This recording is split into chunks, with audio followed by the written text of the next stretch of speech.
Ragadou Baye Oscar pour vous servir. Aujourd'hui, c'est une journée où les versets vont sortir. C'est le même jour que je vais faire tous ces passages-là. Et je vais donner en même temps le maximum. Vite, vite, vite, vite.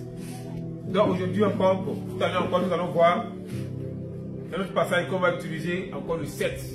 Le 7, on va utiliser ça pour le pays. Premier passage, c'est 2 Chroniques 35, verset 13.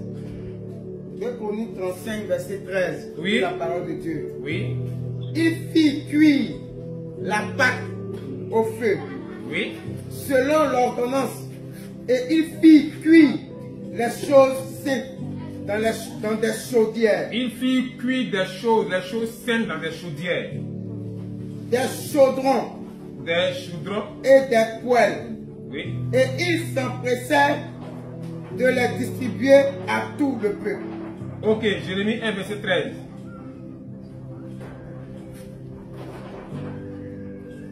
Ézéchiel 11, verset 3 à 11. Ézéchiel 11, verset 3 à 11. Oui. Ils disent, ce n'est pas le moment. Bâtissons des maisons. La ville est la chaudière. Et nous sommes la viande.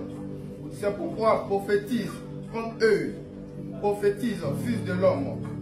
Alors l'Esprit de l'Éternel tomba sur moi et me dit, dis ainsi par l'Éternel, vous parlez de la sorte, maison d'Israël, et ceux qui montent à la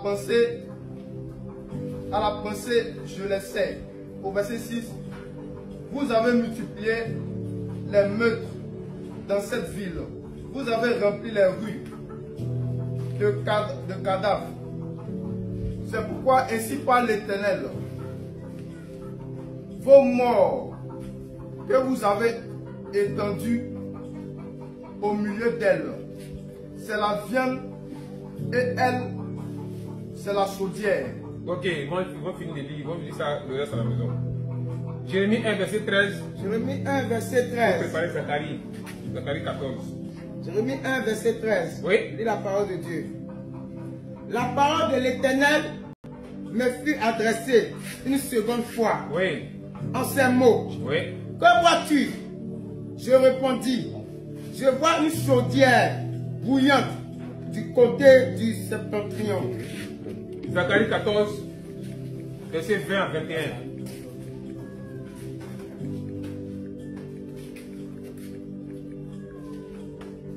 Ok, donc vous voyez, les différents passages parlent d'une chaudière.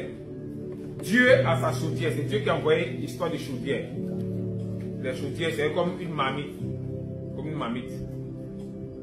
Satan aussi a vu ça sur Dieu, il a copié sa chaudière. Donc les sorciers utilisent des chaudières contre un quartier, contre une ville. Dieu aussi utilise les chaudières. Donc ce sera chaudière contre chaudière.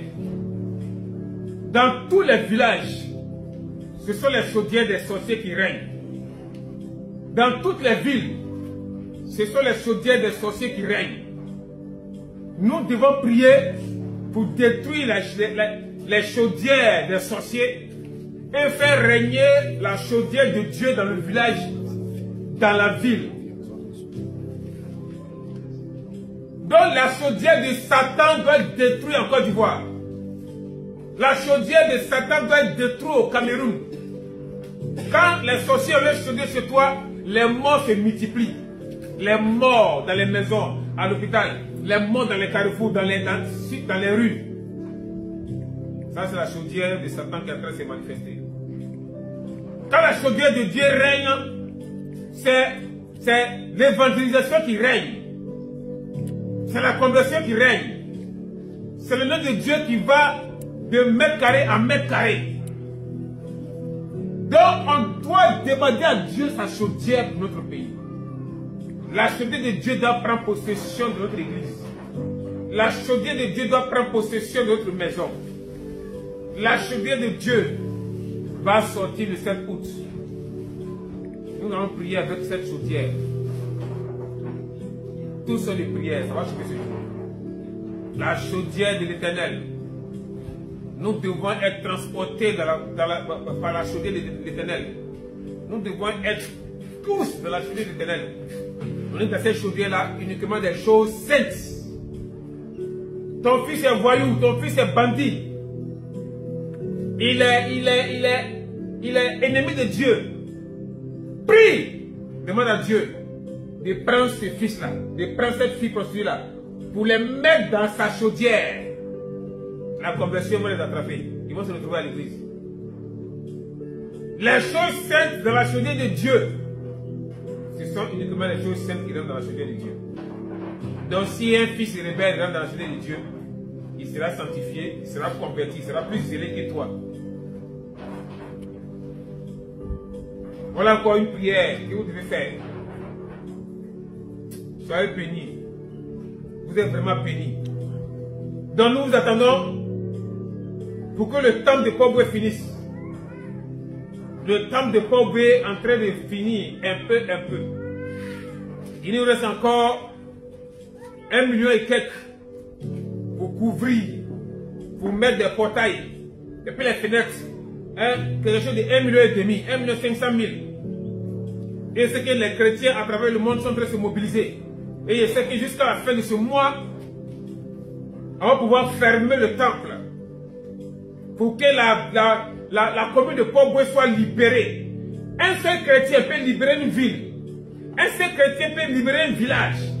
Un seul chrétien peut libérer une commune. Élie était seul et puis il a libéré tout un pays. Mais nous sommes 20, 100 dans un village, on ne suit pas à libérer le village. Nous sommes des milliers de pasteurs dans une commune, on ne suit pas à libérer la commune. Pourquoi? La faute à qui? C'est à nous, les hommes de Dieu.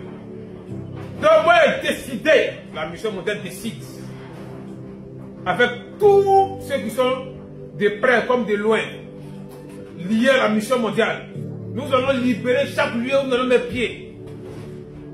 Chaque lieu sera libéré, parce que tous les secrets sont dans la main des disciples, sont dans la main des pasteurs. Et il va les montrer encore en profondeur d'autres choses, à appliquer à minuit, à appliquer à 3h du matin, à appliquer à 18h, à appliquer à 6h. On va dégager le vaudou dans les communes. On va dégager les marabouts, dégager les féticheurs. Notre Dieu va régner. Et le règne de notre Dieu ne pourra pas s'arrêter. C'est à l'enlèvement, le règne de Dieu sera fait. Enlèvement, l'église s'en va. Cet esprit n'est plus là. Donc chaque homme sur la terre se débrouille. Vous voulez pas, le temps de Pogwe va finir. Parce que nous ne sommes pas les seuls à partir. C'est tout le corps du Christ à travers le monde entier qui est en train de prier pour l'église, mission mondiale de la grâce de Dieu, qui est en train de soutenir l'église, mission mondiale de la grâce de Dieu. Et les soutiens ne pourront jamais s'arrêter. Nous avons tous un même Père, Jésus, le lion de tout Judas. Nous avons tous un même sang, le sang de Jésus. Nous avons tous une même pièce, la carte d'entrée céleste de Jérusalem, la nouvelle Jérusalem.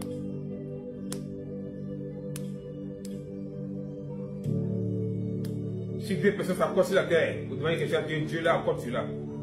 Dans nous, mission mondiale, avec tous ceux qui sont liés à la mission mondiale à travers le monde, nous sommes liés, nous sommes unis pour la même cause.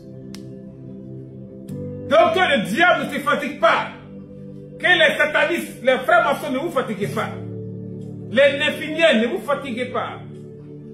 Tout ce que vous allez tenter, ça ne va pas marcher. C'est pour Dieu qui marche. La dernière parole appartient à Dieu. Donc nous allons demander seulement une signature, la signature de Dieu, le tampon de Dieu.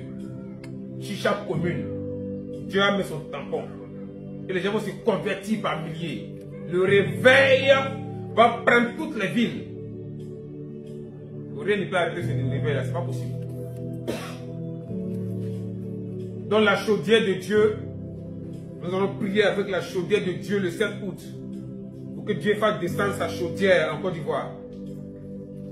Pour que toutes les autres chaudières qui appartiennent au diable soient neutralisées, soient détruites. La chaudière de Dieu doit prendre possession de notre pays. Afin que l'injustice, afin que ceux qui font des sacrifices humains, ceux qui enlèvent des personnes semblables, pour aller faire n'importe quoi, tout doit s'arrêter.